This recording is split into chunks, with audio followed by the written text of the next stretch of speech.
One of the very first decisions you're faced with when you're starting Monster Hunter World is which of the 14 weapons you want to try out first. Whether you're brand new to the game or franchise, or you've heard that all 14 weapons are indeed returning to Monster Hunter Wilds, and you want to see what they're all about, it can be quite daunting without a little bit of guidance. Just to be totally clear, every single weapon is viable. All of them are capable of taking on every single monster solo or in a group, and absolutely wrecking at that. So while this isn't a which weapon is better than the other, it's a celebration of all 14 weapons, outlining what each one does well, and maybe what some of their shortfalls are, to hopefully give you a better idea of which ones might be more suitable for you. I'm Light It Up Dan. I love making videos that aims to reduce the overwhelm and unknown of the Monster Hunter games. If you're looking for a little bit more depth with the weapon overviews, check out the easy to hard weapon guide after this. And with that said, let's jump in. Up first, we've got the famous poster weapon of the franchise, the Greatsword. A slow,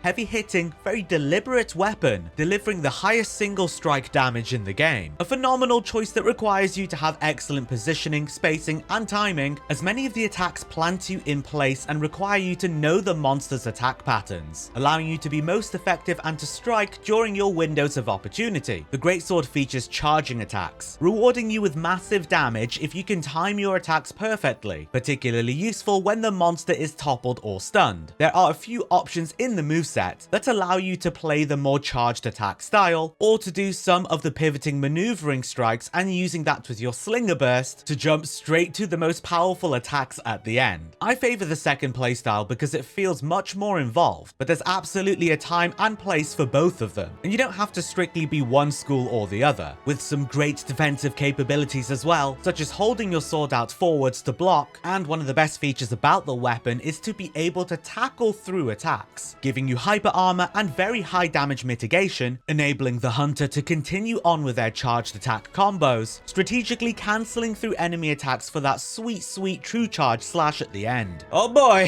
so good. For players who favor a playstyle of fewer hits but massive dick damage when you do eventually land one of your attacks, which is going to be very rarely. Next is one of the most favored weapons in the game, and for very good reason, because it's super fun and awesome. We've got the longsword, a diverse weapon that enables you to dish out damage stylishly, dodging through attacks with full invincibility frames, and countering with pinpoint precision, one of the gauge style weapons which powers up as you dish out more attacks, allowing you to increase the level of the gauge as well. So when you do come to expending it with your powerful attacks like Spirit Helm Breaker, you're able to do even more damage. You can swing the sword around, build up your spirit gauge, unleash spirit slash combos to level up the gauge, or land your foresight slash iframe dodges as well, which will let you go straight up a tier. But my favorite thing to do, admittedly it's very hard, is to go into the special sheath stance, and just when you're being struck by a monster, unleashing your EI spirit slash attack, negating the damage that you would have received, slicing through with a powerful counter attack,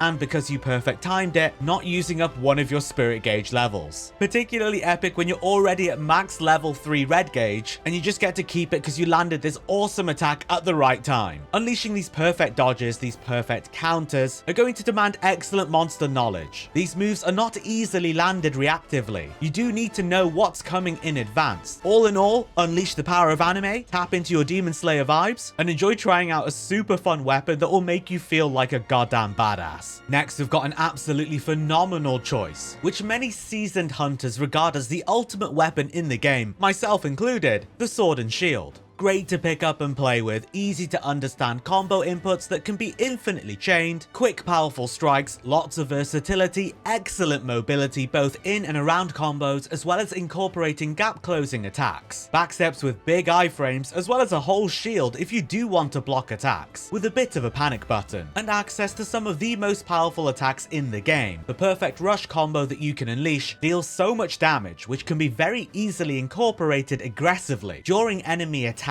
particularly because it initiates after doing a backstep, which has a lot of iframes. Most of your attacks will deal severing damage, so you can cut off tails if you want to do that. You do also have a big blunt combo you can do with your shield bashes as well, just punching the shit out of stuff with your shield. Very low skill floor, easy to pick up and play, but very high skill ceiling as well. Great for newcomers to pick up, but you can also become this absolute devastating force, commanding full control of a hunt. One of my personal favorites, you've got to give this thing a go. Next, we've got another highly anime weapon, Datebayo, the dual blades. These things are pretty dope and pretty much turn you into a ninja. It even has a bloody Naruto run for goodness sake. A super fun, high mobility, very quick hitting weapon, unleashing a rapid flurry of blows to overwhelm an enemy with very high burst damage. The great mobility makes up for the lack of defensive options, allowing you to both move at high speed and to dodge around freely too. This weapon effectively features two different states that you'll be bouncing between. Your normal dual blade state, where you have your regular Y or triangle attack combo string, and then your mobility strikes, which move you to a different location whilst dealing damage with your B or circle combos. When you move into the other state, the demon mode state, you will also have these two attacks, but your Y or triangle flurry becomes this massive barrage of strikes, bursting out a lot of damage, and your B pivoting combo attacks allow you to reposition and gap close much more effectively, whilst also dealing even more damage. So demon mode is being in this powered up super state. Whilst landing attacks in this state, your gauge will fill up. Once full, your overall damage output increases across the board, boosting some of your regular state attacks with demon mode style attacks as well. A bit of upkeep here as well. Your demon mode will constantly drain your stamina, and given that's where your most powerful attacks are taking place, you're going to want to be in that state as long as possible. So you're going to need to manage that stamina. If you typically play high mobility twin blade, dual blade style classes in different games, you dig the thief twin dagger playstyle as well, this is going to be a weapon that you really enjoy. Fast, flashy, great damage, and of course, you've got a Naruto run Databayo. Oh boy, here comes another one of my mains. When I say I cannot recommend the hammer enough, you must understand that this weapon is just stupidly fun. Dealing an absolute ton of damage, your bonk is indeed very strong.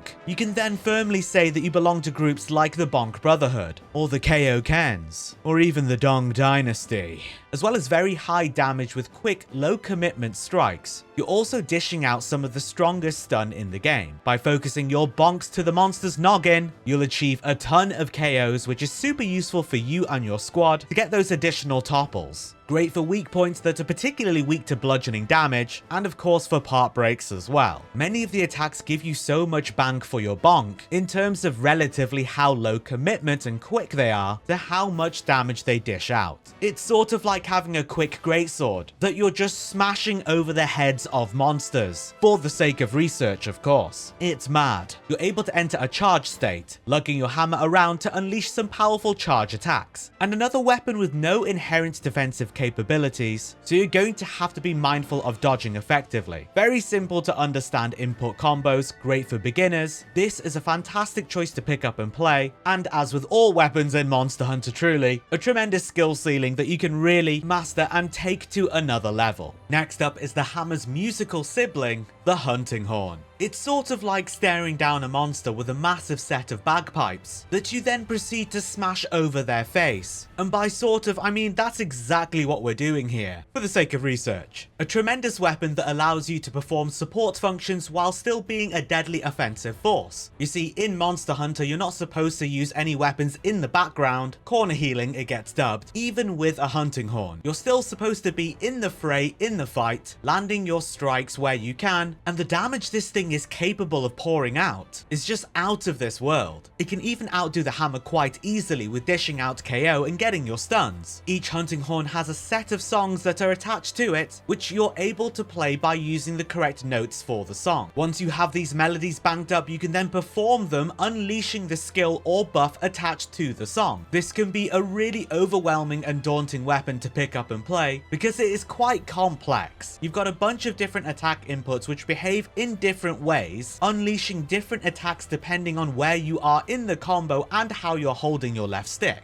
There's quite a lot to take in, so you're definitely going to want to practice in the training area a good bit before you take it out on a hunt, but this truly is an absolute powerhouse weapon, not only for the support functions and for the powerful buffs, but also the mobility that you've got with the weapon, the damage you deal with these low commitment, fast, far-reaching strikes. It's an all-round excellent choice. If you usually favor more of a support class or a team buffing playstyle, Hunting Horn may just be your calling, but once again do keep in mind that you are going to be required to get stuck in as well. The damage it can deal is just too good not to. It honk, it bonk, it very strong. Next is a weapon that allows you to become a paladin equipped with the strongest block in the game and a powerful pointy jabby stick. This is the lance. putting you in the front line against the monster, going toe to toe, meeting every one of its attacks with your powerful blocks and counters, returning the favor with these strong jabs. The lance is a fantastically offensive weapon, rewarding and demanding very high uptime, often misconstrued as a very defensive turtling weapon, where you're sort of hanging out in the back holding up your shield all the time. Nah.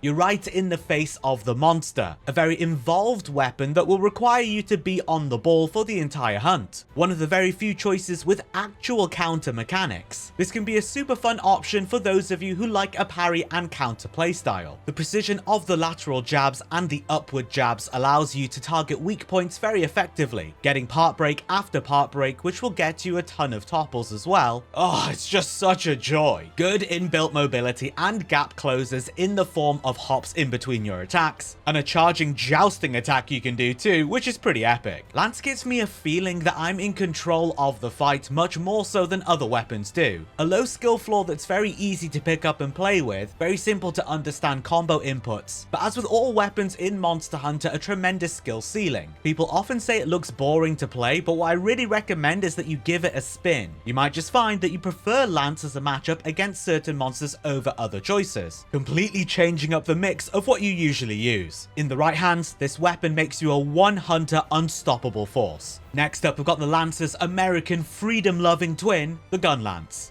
Another weapon with fantastic defensive capabilities, it has the joint best guard in the game. Although the guard is as good as the Lance's, it can take a little bit longer to get into it. It features shelling, which you're able to fire off in between attacks or let out all in one go during a full burst. While it does feature the pokey stabby playstyle of the Lance, you can also slap chop the goddamn thing around the place, cracking monsties over the head, whipping them across the face. It's pretty damn epic. And these slaps do an absolute ton of damage too. At the end of a full smash combo, you're able to fire out a worm stake cannon. This deals a lot of ticks for a lot of damage, and what's really cool about the Gunlance is it's quite versatile. There's a few different playstyles that you can go for, and some of that will be down to what type of Gunlance it is, or rather what shelling type it is. You can fire off individual shots in between your attacks, you can do the full burst and let them all off at the end of an overhead smash, you can smash it around and do the worm stake cannons. I am somewhat partial to the slap chop playstyle myself, I must say. The Gunlance is capable of dishing out a tremendous amount of damage. You will be amazed at how powerful it is with its physical slaps, and also the other attack styles if you build for artillery with your shelling, for example. So once more, like with the Lance, don't just see the big shield and think, hey, it's a defensive turtling weapon. It's very aggressive, and it can push out crazy damage. A little bit tricky to pick up because some of the inputs are quite complex. That takes a little bit of learning and practice, but an excellent choice nonetheless, and just super fun. You'll probably find that you'll be managing sharpness quite a bit with a weapon, as the shelling attacks do really eat away at your sharpness. Once you've got some of the combo inputs down, you know which styles you like, how to go to and from them, and you know how to get into your guard in between your different attacks, you'll become this absolute force to be reckoned with. And always remember that Gunlance equals fun lance. Next, we've got an absolutely badass weapon which switches between a two-handed giant axe and a two-handed giant sword. It's of course the switch axe, boasting tremendous reach in axe form with really good gap closing wide hitting attacks, capable of dishing out some really nice damage. And funnily, in your axe form your mobility is actually better than in the sword form, despite it being bigger. Axe gives you access to these slow big hitting attacks with a long range, while sword is quicker, high burst damage, shorter range attacks. In sword form your attacks will fill out your gauge, powering up your switch axe with each and every attack. Once filled, you'll deal additional damage and you'll get access to the very powerful zero-sum discharge, where you latch onto a monster's part,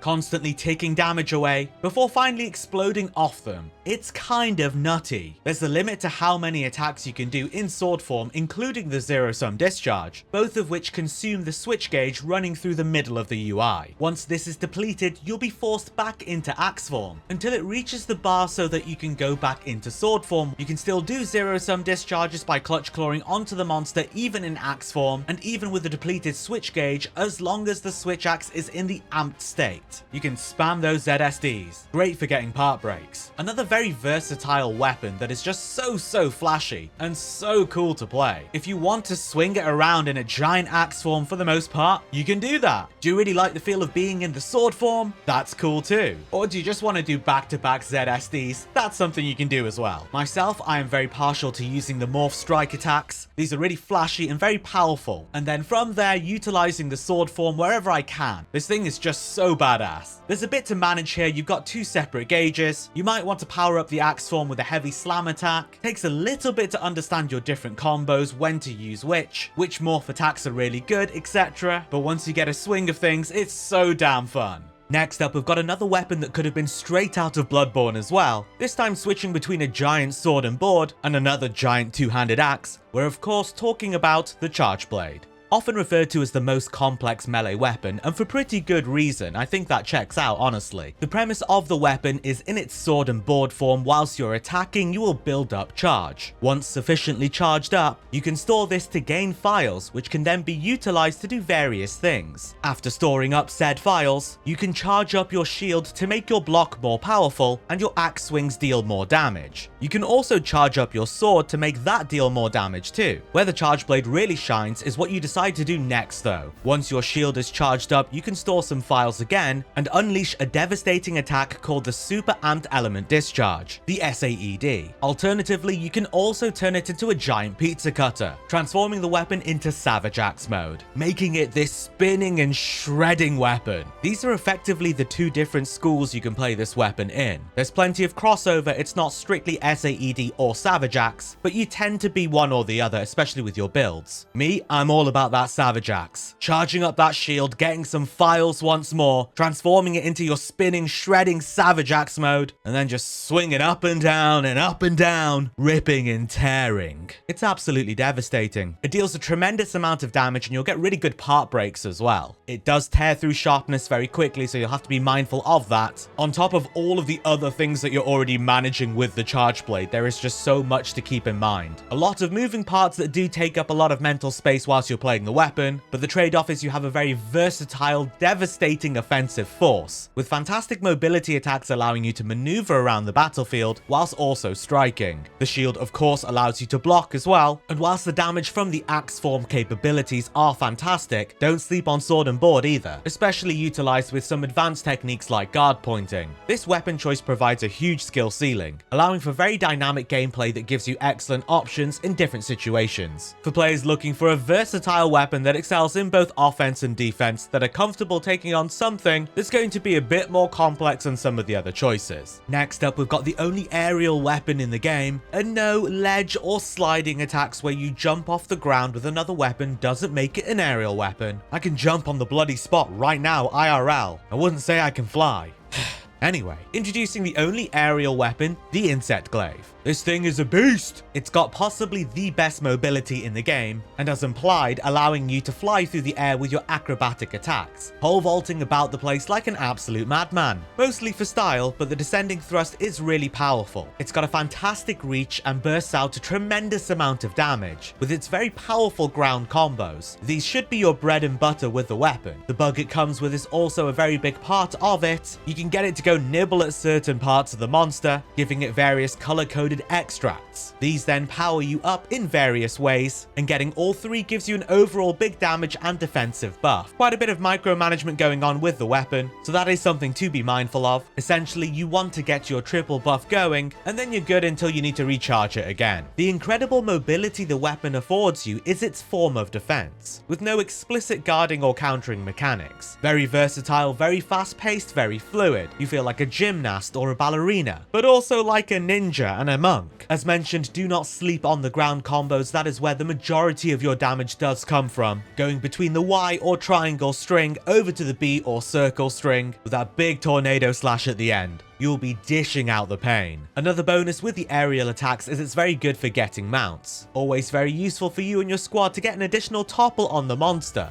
For those of you interested in that pole staff monk style of gameplay and just flipping about all over the shop, you're going to absolutely love this weapon. Give the Insect Glaive a spin and see how you feel about it. On to the last 3 ranged weapons now, which can be some of the most powerful overtuned choices in the game. Starting us off with the light bowgun. Turning Monster Hunter into a third-person shooter, this is a really fun weapon to pick up and play with. You point, you aim, you shoot. That's the core premise of the weapon. Each bowgun will have various ammo types that they can use, and which ones they can't, and one or two will be more efficient to use than others per bowgun. Effectively, each bowgun is kind of built around one or two different ammos, and depending on what style you want to play, do you want to use spread ammo like a shotgun, or normal ammo for a standard shot, maybe sticky bombs, maybe piercing rounds, different playstyles, different options, different weapons. You'll also find that for some of the ammos for various bowguns, they'll have a rapid fire function too, where using up one round in a magazine will fire multiple shots and deal a ton of damage. What's really neat about the light bowgun, separating it from the heavy, is your mobility is particularly good with it. Both your running speed with the weapon unsheathed and your ease and flexibility of doing your dodges combined allow for good mobility with the weapon. All the ranged weapons feature an effective range you need to be within in order to deal full damage. This can be tweaked with various mods that you equip onto the bowgun, but generally speaking, you're not going to be on the other side of the map. You've also got the special ammo you can use, the Wyvern Blast. I changed mine over to the Wyvern Blast counter, which fires out the blast into the ground, propelling you backwards, and deals a ton of damage if the enemy attacks. There's an absolute ton for you to explore here. What ammo types you want to use and you like. There's quite a bit of setup involved behind the scenes with these weapons as well, which can be particularly overwhelming at first. But once you've got your head around that, they're super fun to pick up and play with. For players who want to have a simple ranged weapon experience, but value good mobility as well, this one is for sure your choice. Next, we've got the light bowgun's big sister, the deadly heavy bowgun. Similar to the light ones, but packs more of a punch. Has more of the higher power ammos, paid for with its worse mobility. A very powerful weapon that has many meta builds made around it, whether with spread 3 ammo or with sticky bombs. It can truly trivialize many a fight. With this one, you're going to be more stuck in place and firing out your more powerful ammo, so I guess a somewhat slower experience that focuses more on the aiming and shooting element. It's super fun, and I'm not gonna lie, all the meta builds are kind of OP. They do trivialize content, but that can be pretty fun as well. I mean, it's a game in the end, where we're all about power fantasies. We're facing off against monsters, so why not? Heavy bowgun also has special ammo. In this case, you can turn it into a machine gun and just rattle off bullets, dealing an incredible amount of damage. It's insane. There's also a different variant where it turns into a sniper and you fire off this explosive shot. Super dope. If you like ranged weapons, you're gonna have a really fun time with this one. Similarly, quite a bit of setup involved with your ammos, with your mods, etc. That can be very confusing and daunting for a new player, so wrapping your head around that might take a little while. But once you're good with that, as a ranged weapon lover, you're gonna have such a great time with this one. Another exceptionally powerful weapon with the correct loadouts and builds. Last and certainly not least, a fan favorite, the very powerful